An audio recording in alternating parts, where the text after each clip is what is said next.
ಪೂಜ್ಯಾಯ ರಾಘವೇಂದ್ರಾಯ ಸತ್ಯಧರ್ಮರತಾಯ ಚ ಭಜತಾಂ ಕಲ್ಪವೃಕ್ಷಾಯ ನಮತಾಂ ಕಾಮಧೇನುವೆ. ನನ್ನ ಸಮಸ್ತ beats of India Kannada channel ವೀಕ್ಷಕರೆಲ್ಲರಿಗೂ ಕೂಡ ವಿಭಾ ಶೆಟ್ಟಿ ಮಾಡುವ ನಮಸ್ಕಾರಗಳು. ದಿನಭವಿಷ್ಯ ಕಾರ್ಯಕ್ರಮಕ್ಕೆ ತಮಗೆಲ್ಲರಿಗೂ ಸ್ವಾಗತ. ಈ ದಿನ ಅಂದರೆ 30/3/2026 ಸೋಮವಾರದ ದಿನ. ಇವತ್ತಿನ ದಿನ ಮಖಾ ನಕ್ಷತ್ರವಿರಲಿದೆ. ಹಾಗಿದ್ರೆ ದ್ವಾದಶ ರಾಶಿಗಳ ಮೇಲೆ ಏನೆಲ್ಲ ಫಲಗಳಿರುತ್ತೆ ಇವತ್ತಿನ ದಿವಸ ಅನ್ನೋದನ್ನು ನೋಡೋಣ ಬನ್ನಿ. ನೋಡಿ, ಮೊದಲನೇದಾಗಿ ಮೇಷರಾಶಿಯವರಿಗೆ ಚಂದ್ರ ನಿಮ್ಮ 5ನೇ ಮನೇಲಿ ಸಂಚಾರ ಮಾಡ್ತಿದ್ದಾನೆ. ಸೊ ಹಾಗಾಗಿ ಇವತ್ತಿನ ದಿವಸ ಪ್ರೇಮಿಗಳ ಮಧ್ಯದಲ್ಲಿ ಒಳ್ಳೆ ಬಾಂಡೇಜ್ ಚೆನ್ನಾಗಿರುತ್ತೆ. ಗಂಡ ಹೆಂಡತಿ ಮಧ್ಯದಲ್ಲಿ ಒಳ್ಳೆ ಬಾಂಡೇಜ್ ಚೆನ್ನಾಗಿರುತ್ತೆ. ಮಕ್ಕಳ ಬಗ್ಗೆ ಯೋಚನೆ ಮಾಡುವಂಥ ದಿನ ಇವತ್ತಾಗಿರುತ್ತೆ.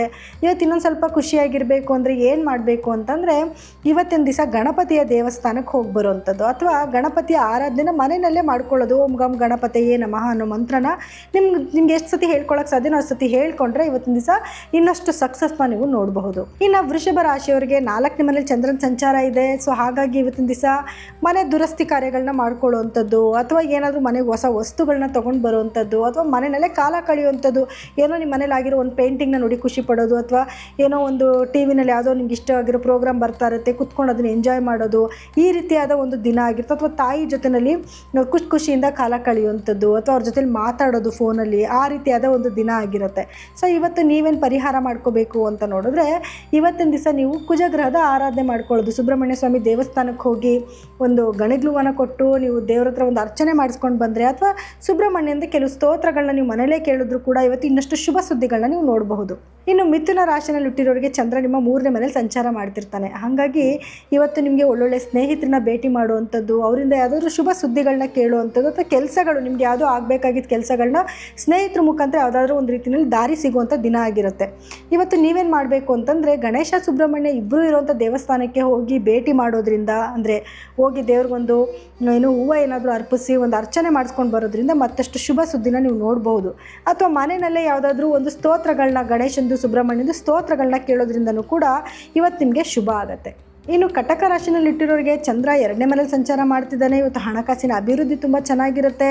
ಅಥವಾ ಹಣದ ಏನಾದರೂ ಕೆಲವೊಂದು ವಿಚಾರಗಳನ್ನ ಮಾತಾಡುವಂಥದ್ದು ಅಥವಾ ಯಾವುದನ್ನ ಅಗ್ರಿಮೆಂಟಿಗೆ ಸೈನ್ ಮಾಡುವಂಥದ್ದು ಅಥವಾ ನಿಮ್ಮ ಮಾತು ಯಾರೋ ಒಂದು 4 ಜನದ ಮುಂದೆ ಏನೋ ಮಾತಾಡ್ತಾ ಇರ್ತೀರ, ಅದಕ್ಕೆ ಒಂದು ಬೆಲೆ ಬರೋ ದಿನ ಆಗಿರುತ್ತೆ. ಸೊ ಹಾಗಾಗಿ ಇವತ್ತು ನೀವೇನು ಪರಿಹಾರ ಮಾಡ್ಕೋಬೇಕು ಅಂತ ನೋಡಿದ್ರೆ, ಚಂದ್ರನ ಒಂದು ಧ್ಯಾನ ಮಾಡ್ಕೊಳ್ಳುವಂಥದ್ದು, ಚಂದ್ರಗ್ರಹದ ಬೀಜ ಮಂತ್ರಗಳನ್ನ ಪಠನೆ ಮಾಡ್ಕೊಳ್ಳೋದ್ರಿಂದ ಇವತ್ತು ನಿಮ್ಮ ಕೆಲಸಗಳಲ್ಲಿ ಮತ್ತಷ್ಟು ಸಕ್ಸಸ್ನ ನೀವು ನೋಡಬಹುದು. ಇನ್ನು ಸಿಂಹ ರಾಶಿನಲ್ಲಿ ಹುಟ್ಟಿರೋರಿಗೆ ಚಂದ್ರ ನಿಮಗೆ ರಾಶಿನಲ್ಲೇ ಸಂಚಾರ ಮಾಡ್ತಿರ್ತಾನೆ. ಸೊ ಹಾಗಾಗಿ ಇವತ್ತಿನ ದಿವಸ ನಿಮಗೆ ಒಂದು ಪಿಕ್ಕಲ್ ಮೈಂಡ್ ಆಗಿಬಿಟ್ಟಿರುತ್ತೆ. ಏನಂದರೆ ಖುಷಿಯಾಗೂ ಇರ್ತೀರ, ಆ ಕಡೆ ದುಃಖವಾಗೂ ಇರ್ತೀರ. ಖುಷಿ ಇನ್ನೇನು ಚೆನ್ನಾಗಿ ನಾನು ನಗ್ತಾ ಇದ್ದೀನಿ, ಇವತ್ತು ತುಂಬ ಹ್ಯಾಪಿಯಾಗಿದ್ದೀನಿ ಅನ್ನೋಷ್ಟರ ಕಡೆ ಏನಾದರೂ ಒಂದು ಕೆಟ್ಟದಾಗಿ ಒಂದು ಘಟನೆಗಳು ನಡೆದರೆ ತುಂಬ ಜಾಸ್ತಿ ಏನಿಲ್ಲ, ಏನೋ ಲೈಟಾಗಿ ಏನೋ ಒಂದು ಸ್ವಲ್ಪ ಮನಸ್ತಾಪ ಬರೋದು, ಅದು ಆಮೇಲೆ ಹಾಗೆ ಸರಿ ಹೋಗೋದು. ಈ ರೀತಿ ಕೆಲವೊಂದು ಅಡೆತಡೆಗಳನ್ನು ಕೂಡ ನೋಡಬೇಕಾಗಿ ಬರುತ್ತೆ. ಸೊ ಇವತ್ತು ಏನು ಅಡೆತಡೆನೇ ಆಗೋದು ಬೇಡ, ಒಂದು ಕಾನ್ಸ್ಟೆಂಟಾಗಿ ಚೆನ್ನಾಗೇ ಇರೋಣ. ಏನು ಮಾಡಬೇಕು ಅಂತ ನೋಡಿದ್ರೆ, ಇವತ್ತಿನ ದಿವಸ ಈಶ್ವರನ ದೇವಸ್ಥಾನಕ್ಕೆ ಹೋಗಿ ಅಥವಾ ಈಶ್ವರನ ಜಪಗಳನ್ನ ಮನೆಯಲ್ಲೇ ಮಾಡ್ಕೊಳ್ಳಿ. ಇವತ್ತು ನಿಮಗೆಲ್ಲ ಕೆಲಸದಲ್ಲೂ ಇದು ಸಕ್ಸಸ್ ಸಿಗುತ್ತೆ. ಅಂದರೆ ಸ್ವಲ್ಪ ಶಾಂತತೆ ಸಿಗುತ್ತೆ, ದೃಢತೆ ಸಿಗುತ್ತೆ, ನೆಗೆಟಿವಿಟಿ ಹತ್ರಕ್ಕೆ ಸೇರಲ್ಲ ಅಂತ ಅರ್ಥ. ಇನ್ನು ಕನ್ಯಾ ರಾಶಿಯಲ್ಲಿ ಹುಟ್ಟಿರೋರಿಗೆ ಚಂದ್ರ 12ರಲ್ಲಿ ಸಂಚಾರ ಮಾಡ್ತಿದ್ದಾನೆ. ಹಾಗಾಗಿ ಸ್ವಲ್ಪ ಇವತ್ತಿನ ದಿವಸ ಕೆಲಸಗಳಲ್ಲಿ ಹಿನ್ನಡೆ ಇರುತ್ತೆ. ಅಂದರೆ ಏನೇ ಕೆಲಸಕ್ಕೆ ಕೈ ಇಟ್ಟರು ಕೂಡ ಸ್ವಲ್ಪ ನಿಧಾನ ಆಗೋದು ಅಥವಾ ಯಾರನ್ನೂ ಮೀಟ್ ಮಾಡೋಕ್ಕೆ ಹೋಗಿರ್ತೀರ, ಆ ವ್ಯಕ್ತಿ ಸಿಗದೇ ಇರೋವಂಥದ್ದು, ಇದನ್ನು ನೀವು ಎದುರಿಸ್ಬೇಕಾಗಿ ಬರುತ್ತೆ. ಸೊ ಅದಕ್ಕೆ ಪರಿಹಾರ ಏನು ಮಾಡ್ಕೊಳ್ಳೋದು, ಈ ರೀತಿ ಆಗಬಾರ್ದು, ಕೆಲಸಗಳಲ್ಲಿ ಸಕ್ಸಸ್ ಆಗಬೇಕು ಅಂತಂದರೆ, ಆದರೆ ಪ್ರಮುಖವಾದ ಕೆಲಸಗಳನ್ನ ಮಾಡದೇ ಇರೋದೇ ಒಳ್ಳೆಯದು. ಅನಿವಾರ್ಯ ಪರಿಸ್ಥಿತಿ ಹೋಗಲೇಬೇಕು ಅಂದಾಗ ಏನೂ ಮಾಡೋಕ್ಕಾಗೋದಿಲ್ಲ ಅಲ್ವಾ.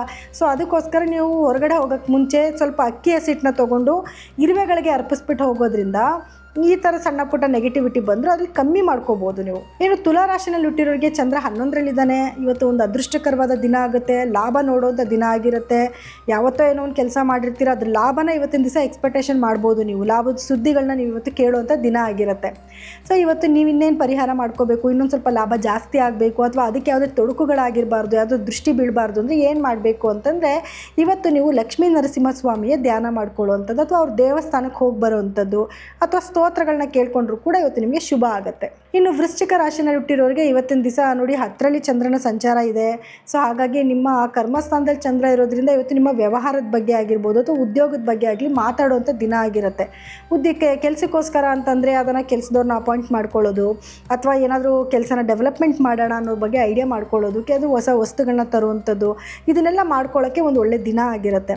ಸೊ ಇವತ್ತು ಇನ್ನೇನು ಪರಿಹಾರ ಮಾಡ್ಕೋಬೇಕು ಅಂತಂದರೆ ನೋಡಿ, ಓಂ ಶಂ ಶನೈಶ್ಚರಾಯ ನಮಃ ಅನ್ನೋಂಥ ಮಂತ್ರನ ಒಂದು 11 ಬಾರಿ ಪಠನೆ ಮಾಡಿ ಮಾಡಿಬಿಟ್ಟು ಏನೇ ಕೆಲಸ ಮುಂದುವರಿಸಿದ್ರು ಕೂಡ ಈ ನೆಗೆಟಿವಿಟಿ ಏನಾದರೂ ಆಗೋದಿದ್ರೆ ಅದನ್ನು ನೀವು ತಡಿಬಹುದು. ಇನ್ನು ಧನಸ್ಸು ರಾಶಿನಲ್ಲಿ ಹುಟ್ಟಿರೋರಿಗೆ ಚಂದ್ರ ನಿಮಗೆ 9ನೇ ಮನೇಲಿ ಸಂಚಾರ ಮಾಡ್ತಿರ್ತಾನೆ. ಹಾಗಾಗಿ ಇವತ್ತೊಂದು ಅದೃಷ್ಟಕರವಾದ ದಿನ ಆಗಿರುತ್ತೆ.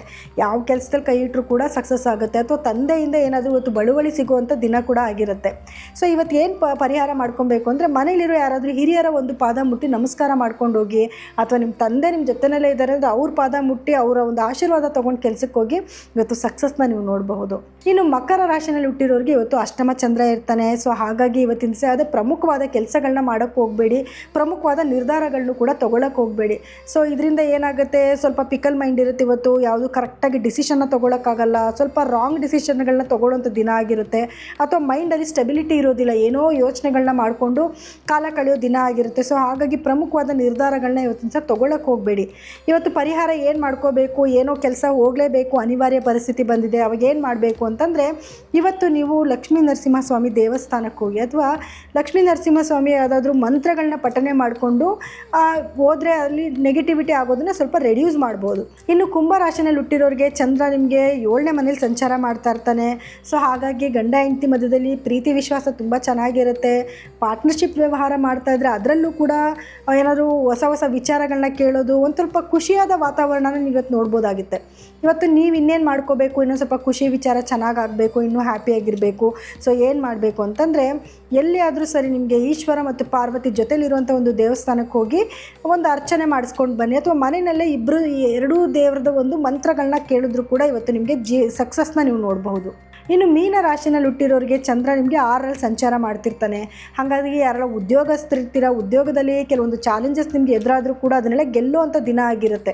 ಬ್ಯಾಂಕಲ್ಲಿ ಲೋನ್ಗಳೇನಾದರೂ ಅಪ್ಲೈ ಮಾಡಿದರೆ ಲೋನ್ಗಳು ಸ್ಯಾಂಕ್ಷನ್ ಆಗೋದು, ಸಾಲ ತೊಗೊಳ್ಳೋದು, ಕೊಡೋದು, ವಿಲೇವಾರಿ ಮಾಡುವಂಥ ದಿನಗಳಾಗಿರುತ್ತೆ. ಸೊ ಇವತ್ತು ನೀವೇನು ಪರಿಹಾರ ಮಾಡ್ಕೋಬೇಕು, ಯಾವುದೇ ಅಡೆತಡೆ ಆಗ್ದಂಗೆ ನಿಮ್ಮ ಕೆಲಸ ಕಾರ್ಯಗಳು ನಡಿಬೇಕು. ಸೊ ಏನು ಮಾಡ್ಕೋಬೇಕು ಇವತ್ತಿನ ದಿವಸ ಅಂತಂದರೆ, ನೋಡಿ ಇವತ್ತಿನ ದಿವಸ ನೀವು ಚಂದ್ರನ ಧ್ಯಾನ ಮಾಡೋದು, ಚಂದ್ರಗ್ರಹದ ಬೀಜ ಮಂತ್ರನ ಪಠನೆ ಮಾಡ್ಕೊಳ್ಳೋದ್ರಿಂದ ಏನಾದರೂ ಈ ಥರ ನೆಗೆಟಿವಿಟಿ ಸಣ್ಣ ಪುಟ್ಟ ಬಂದರೂ ಕೂಡ ಅದರಿಂದ ನೀವು ಈಚೆ ಬರಬಹುದು. ಇನ್ನು ಇದಾಗಿತ್ತು ದ್ವಾದಶ ರಾಶಿಗಳ ಈ ದಿನದ ಫಲಾನುಫಲಗಳು. ನಾಳಿನ ಫಲಗಳನ್ನ ಹೇಳೋದಕ್ಕೆ ನಾನು ಮತ್ತೆ ಬರ್ತೀನಿ. ಎಲ್ಲರಿಗೂ ಕೂಡ ನನ್ನ ಧನ್ಯವಾದಗಳು.